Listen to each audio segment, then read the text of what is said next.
the James Bond franchise has come under fire by the British Film Institute, warning modern-day filmgoers that 007's movies could cause offence. Yes, the disclaimer states as follows. Please note that many of these films contain language, images or other content that reflect views prevalent in its time, but will cause offence today, as they did then. Well, joining us now is James Bond enthusiast and author of the 007 magazine, Graham Rye, who is in favour of James Bond, and the journalist and broadcaster Harriet Minter, who has some concerns about the content. Well, let's start with you, Graham. What do you think about this warning being placed in front of James Bond films? It's laughable, and what I have particular exception to is the copy that they've got in the brackets, which says "as they did then." They didn't upset anybody particularly in any way, shape, or form in the '60s when they first came out. The words that people seem to forget when they're talking or discussing anything to do with James Bond, whether it's Ian Fleming's wonderfully written novels or a great series of films from 1962 to 2021, is escapist entertainment.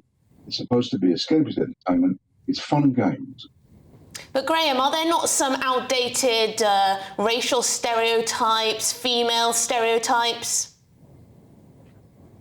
Well, I suppose in some respects there may well be, but I think that people are more intelligent than I think probably the BFI are given them credit for, because people know that these films were made.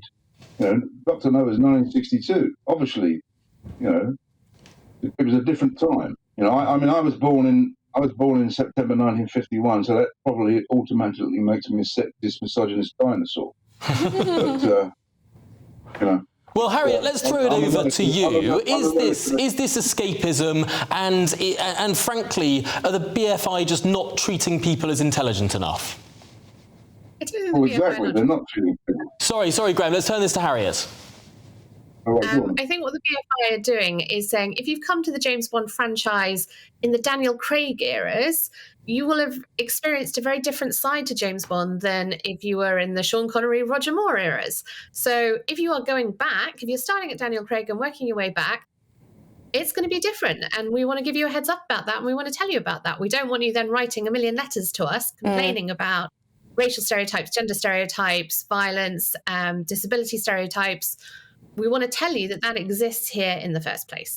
Sure, but Harriet, why should the British Film Institute decide what we may or may not find offensive? We are adults mostly that will be watching these films, and if not, parents can tell their children what is and what isn't deemed offensive. Why do we need an organisation like the British Film Institute to essentially dictate what our morals should be? Well, I don't think they are. They're just saying, if you watch this film, you might want to look out for this, this, and this, and be aware that it exists. Well, they said that it's offensive, and it was offensive when they were made.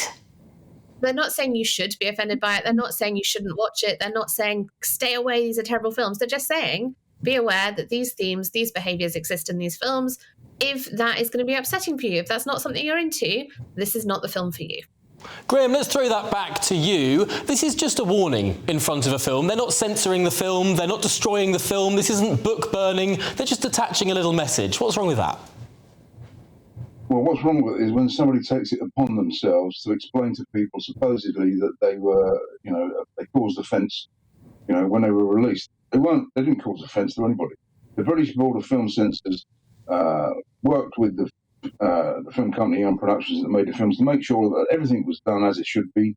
They're still, the certificates still run today. That's enough of a warning for anybody when you see a film. You don't need the holier than thou, rather delicately balanced BFI people telling you what you should and shouldn't watch. I mean, I know what they're like because I worked with them back in 1990 when I organised the 25th anniversary screening of Thunderball with the director there, Terence Young.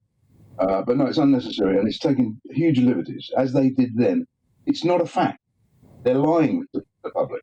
They didn't offend anybody back then. Well, I don't think we know whether or not they offended anyone back then, right? Because back then in the 1960s, 1970s, 1980s, if you were offended by themes of gendered violence, if you were offended by themes of racism, you didn't really have the power to speak out about it.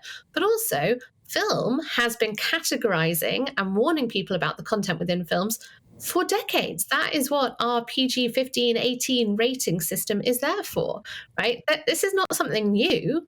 This is what film organizations from the very beginning. Yeah, that does the job. That does the job. The job's already been done by the British Board of Film Censors. They are the people that have done the job. The BFI, it's not up to the BFI to tell anybody about anything like this at all. It's already been done by people that are far more, able to do that sort of thing. We see thousands and thousands of films every year, and they have to make some very difficult decisions. Well, Graham, we gave the first word to you. We'll give the last word to Harriet. So let's conclude this debate. I mean, I don't think that anyone coming to a James Bond film from the 1960s or 1970s is going to be surprised that the morals within it differ from today. But also, I don't think there's any harm in just flagging that up to people. That seems like a fair and honest thing for the BFI to be doing.